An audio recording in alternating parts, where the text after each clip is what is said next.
Roshan चटर्की TV news Marathi मध्ये सर्वांचे सहर्ष स्वागत। पाहूया आजच्या ठळक घडामोडी। गेल्या 9 दिवसापासून इथं आंदोलन सुरू आहे। या आंदोलनाला भेट देण्यासाठी आपल्या जतचे प्रांताधिकारी माननीय अजय कुमार नष्टे साहेब उपस्थित आहेत। या गावचे सर्व प्रमुख मंडळी, आजूबाजूच्या परिसरातील सर्व गावचे सरपंच, उपसरपंच, सोसायटीचे चेअरमन, व्हाईस चेअरमन, ग्रामपंचायतचे सोसायटीचे सदस्य, आजी माजी सर्व पदाधिकारी, तरुण मित्र, वडीलधारी मंडळी मोठ्या संख्येने उपस्थित आहेत। गेल्या अनेक वर्षांपासूनची मागणी आहे की जत तालुक्याचं विभाजन झालं पाहिजे। क्षेत्रफळाने हा सर्वात मोठा तालुका आहे।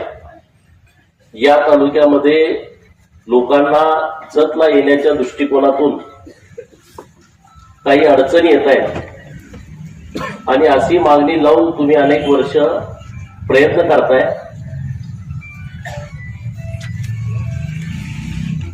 हे आंदोलन सुरू झाल्याच्या नंतर जेव्हा मला समजलं, मी 20 तारखेला या आंदोलनाला भेट देण्यासाठी आलो होतो वळसंगपर्यंत। परत मला इथून फोन आले की तुम्ही इकडे येऊ नका। ठीक आहे, मग तिथूनच आम्ही परत गेलो।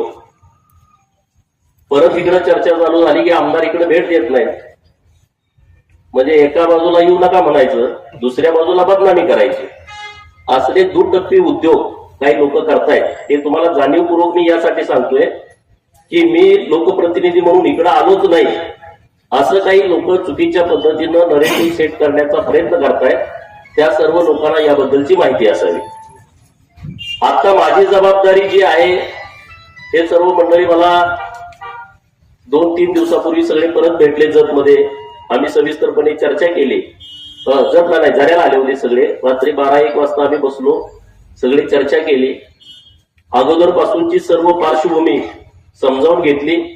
जो प्रस्ताव तुम्ही तयार केलाय तो प्रस्ताव माझ्या हातामध्ये आहे आणि सर्व चर्चा केल्याप्रमाणे मी काल राज्याचे महसूल मंत्री माननीय चंद्रशेखर बावनकुळे साहेब यांना प्रत्यक्षात भेटलो। त्यांच्या कानावरती हा विषय घातला की माळगावमध्ये अशा पद्धतीचं आंदोलन गेल्या 8 दिवसापासून सुरू आहे आणि लोकांची मागणी आहे, लोकांची भावना आहे की माळगाव हा तालुका झाला पाहिजे। ही जी तुमची भावना आहे, तुमची जी मागणी आहे, ते सरकारपर्यंत पोहोचवण्याची जबाबदारी माझी होती, ती मी काल पूर्ण केलेली आहे। बाकीचे विषय तुम्हाला माहित आहे। संघमध्ये अप्पर तहसीलदार आहे, नव्यानं उंदीचं अप्पर तहसीलदार मागणी आहे आणि एकूण आपल्या या सगळ्या दोन्ही अप्परमध्ये 51 गावं आहेत। आता तुमचा जो प्रस्ताव आहे त्यामध्ये 58 गावाच्या लोकांनी तुम्हाला ठराव दिलेत असं प्राथमिक दृष्ट्या दिसतंय। काही 2016चे ठराव आहेत, काही 2017चे आहेत, काही ग्रामसभांचे ठराव आहेत, काही मासिक सभांचे ठराव आहेत आणि 2017 नंतर परिस्थिती बदलली आहे। 2017 नंतर संघला अप्पर तहसीलदार कार्यालय झालंय आणि संघच्या अप्पर तहसील कार्यालयामध्ये आपल्या सर्व गावांचा समावेश आहे, त्यामध्ये ती 51 गावं आहेत। तर या सगळ्या गोष्टीचा विचार करून आपण जत तालुक्याचं विभाजन करताना, तालुका निर्मिती करताना माळगावचा विषय विचारात घेतल्याशिवाय आपण कुठलाच निर्णय घेणार नाही, हे मी तुम्हाला अत्यंत जबाबदारीने सांगतोय। अत्यंत वादाची परिस्थिती आता आपल्या या 3 विषयावरून निर्माण झाली आहे, हे तुम्हालाही माहित आहे आणि सगळी लोक या विषयामध्ये अग्रेसिव्ह आहेत। आता जी आपण भूमिका मांडलेली आहे की माळगाव आमचं सेंट्रल आहे, माळगाव बाजाराचं मुख्य केंद्र आहे। शेळ्या मेंढ्याचे जे पश्चिम महाराष्ट्रात मोठे बाजार भरतात, तो एक बाजार माळगावला भरतो, दुसरा आटपाडीला भरतो। जिथं शेळ्या मेंढ्यांची खूप मोठी उलाढाल होत असते, इथं मार्केट कमिटीचं उपबाजार आहे। देवस्थान सोडून मला वाटते तुमच्याकडं 18-20 हेक्टर क्षेत्र तुमच्याकडे आहे, जे आता तुम्ही प्रस्तावात लिहिलेलं आहे। ह्या सगळ्या बाबींचा आपण नक्की विचार करू। आता आचारसंहिता सुरू आहे, कुठलेही सरकारी निर्णय होत नाहीत, हे तुम्हा सर्वांना माहित आहे। परंतु एक बैठक आपण माननीय महसूल मंत्री महोदयांच्याकडे, तुम्हालाही बोलवतो, संघवाल्याला बोलवतो, उमदीला बोलवतो, सगळे विचारपूर्वक, कारण आपल्याला सर्वांना विचारपूर्वकच पुढे जाण्याची आवश्यकता आहे. कुठलंही गाव जवळचं, कुठलंही गाव लांबचं असं नाही. सर्व लोकांना मध्यवर्ती कसं होईल, लोकांना अडचण होणार नाही आणि लोकांना न्याय कसा मिळेल, अशा पद्धतीनं आपण भूमिका घेऊ. त्यामध्ये कुठलीही अडचण येणार नाही. आपण तुमची एक बैठक प्राथमिक हे आपली आचारसंहिता झाल्याच्या नंतर माननीय महसूल मंत्री महोदयांच्या दालनामध्ये आपण लावू. तुमचे जे प्रमुख लोक आहेत त्यांच्या सोबत लावू. हा जो आपला ठराव आहे 2009 पासून तुमचं हे सगळे कागदोपत्री सगळे रेकॉर्ड आपल्याकडे आहे. 2009 पासूनचे ठराव आहेत किंवा जिल्हाधिकारी सांगली यांनी काय पाठवलेला अहवाल आहे, तर हे सगळं रेकॉर्डवरती घेऊन आपल्याला पुढे कसं करता येईल अशा पद्धतीनं आपण सगळेजण प्रयत्न करूया. परत त्यांनी दुसरे विषय मांडले की आम्हाला आता तालुका नाही झाला तर तुम्ही कुठलं तरी एखादं कार्यालय द्या. तर आता त्या संदर्भात प्रांतसाहेब इथं आहेत.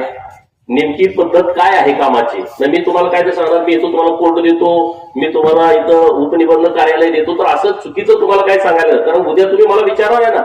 मी आता तुम्हाला उपोषणाच्या निमित्तानं काहीतरी चुकीचं बोललो आणि परत तुम्ही मला 8 दिवसांनी म्हणताल काय झालं, कोर्ट देतो म्हटलं तर तुम्ही. तर आपण माडग्याच्या दृष्टिकोनातून जे काही चांगलं असेल ते करण्याचा अत्यंत प्रामाणिकपणे प्रयत्न करूया. आणि त्यासाठी तुम्ही सुद्धा सगळे एक दिलानं, एक मनानं, एकजुटीनं आपण सगळे पुढे जाऊ. 51च गावं आपल्याकडे आहेत याचा विचार तुम्ही सगळेजण करा. 51 गावामध्ये तालुका कुणाला करायचा, परत अप्पर तहसील कुणाला करायचं, हे सगळ्या ज्या टेक्निकल अडचणी आहेत ह्या सुद्धा विचार आपल्याला सर्वांना करावा लागेल. तुम्ही अत्यंत व्यवस्थितपणे मांडणी या प्रस्तावामध्ये केलेले आहे. मी प्रस्ताव पूर्ण वाचून काढला. हा काय तुम्ही दिलेला प्रस्ताव नाही, मी कोणाकडे तर शोधून घेऊन आलोय. तिथल्या कमिटीने दिलेला हा प्रस्ताव नाही. तर ज्यांना तुम्ही दिला होता त्यांच्याकडनं मी म्हटलं उचला द्या, मला माझ्याकडे प्रस्ताव नाही, मला माहिती असावी म्हणून मी गाडी तिथून ओळ न ओळ सगळे वाचून काढलेले आहे. आणि त्यामुळे तुम्ही जी भूमिका व्यवस्थितपणे या सगळ्या प्रस्तावात मांडलेली आहे, तुमचं जो प्रस्ताव आहे त्या प्रस्तावाचा पाठपुरावा करणं लोकप्रतिनिधी म्हणून माझी जबाबदारी आहे. नंबर 1, ही जबाबदारी पार पडताना आपल्या तालुक्यामध्ये कुठं तेढ निर्माण होऊ नये, कुठल्या गावावरती अन्याय झालाय अशी त्या गावांची भावना होऊ नये. आणि त्यामुळे सगळ्या गावांना विश्वासात घेऊन, कारण हा फार मोठा विषय आहे, ते काय फंड द्यायचं काम नाही, घेते 1 कोटी रुपये दिले, दुसरा नाराज झाला तर तुम्हाला पण 1 कोटी देऊन टाकतो, तुम्हाला असा हा विषय नाही. हा तालुका निर्माण करण्याचा विषय आहे, अत्यंत महत्वाचा विषय आहे, अत्यंत जबाबदारीचा विषय आहे. तर आपण सगळे मिळून व्यवस्थितपणे या विषयामध्ये आपण नक्की मार्ग काढू. त्यासाठी जे काही पाठपुरावा करावा लागेल ते आपल्या सगळ्या या पूर्व भागातल्या सगळ्या गावांची चर्चा करून सोबत घेऊन आपण नक्की याचा प्रयत्न करू. एवढ्या निमित्तानं मी या विषयावरती बोलतो. तुम्हाला परवा सांगितल्याप्रमाणे मी हे सगळं माननीय सरकारच्या कानावरती व्यवस्थितपणे घातलेलं आहे. आणि परत एकदा एक तुमची बैठक, आपले प्रमुख टीम तुम्ही तयार करा 8-10 लोकांची, त्यांची एक अधिकृत बैठक आपण माननीय महसूल मंत्री साहेब यांच्या सोबत लावू. प्रांताधिकारी साहेब इथं आलेले आहेत, ते तुमच्याशी बोलतील आणि मग तुम्ही निर्णय घ्या. तुम्हाला आंदोलनाच्या बाबत तुम्ही भूमिका काय घ्यायची हा तुम्ही निर्णय माननीय प्रांताधिकारी साहेब यांचं ऐकल्यानंतर घ्यावा अशी तुम्हाला सगळ्यांना विनंती करतो. परंतु माडग्या आणि माडग्या परिसरातल्या लोकांच्या ज्या भावना आहेत त्या भावनाच्या सोबत गोपीचंद पडळकर आहेत. तुम्ही कुठलीही चिंता करण्याचं कारण नाही, तुम्ही कुठलाही गैरसमज पसरवण्याचं कारण नाही, का हा राजकारणाचा विषयच नाही. हा विषय पूर्णपणे वेगळा आहे, हा विषय पूर्णपणे सामाजिक आहे. आपल्या भागाचा संपूर्ण विकास होण्याच्या दृष्टिकोनाचा हा विषय आहे. हा काय मताचा विषय नाही, मताचा विषय महिन्यानंतर आहे, आता तो विषय नाही. आणि त्यामुळे तुम्ही सर्व पक्षाची मंडळी या सगळ्या विषयामध्ये एकत्रित झालाय, तर असंच एकत्रित राहा. आपण सगळेजण या विषयामध्ये पुढे जाऊ, एवढंच या निमित्तानं बोलतो आणि थांबतो. पुढील बातम्या पाहण्यासाठी आपले चॅनल लाईक आणि सबस्क्राईब करा व बेल आयकॉन दाबायला विसरू नका.